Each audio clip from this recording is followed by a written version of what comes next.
11 August रोजी आहे श्रावणाचा तिसरा सोमवार आणि तिसऱ्या श्रावणी सोमवारी शततारकार नक्षत्र आहे, ज्यामुळे या दिवशी पूजेचं महत्त्व अधिकच वाढलंय. या दिवशी आवर्जून भगवान महादेवांची पूजा करावी.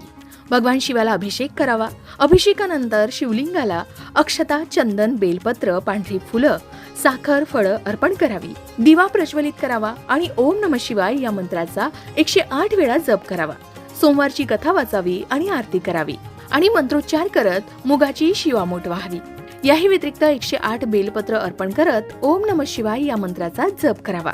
मनोकामना पूर्तीसाठी या दिवशी शिवलिंगावर मध अर्पण करावं. यामुळे आर्थिक यश मिळतं आणि अडथळे दूर होतात असं सांगितलं जातं.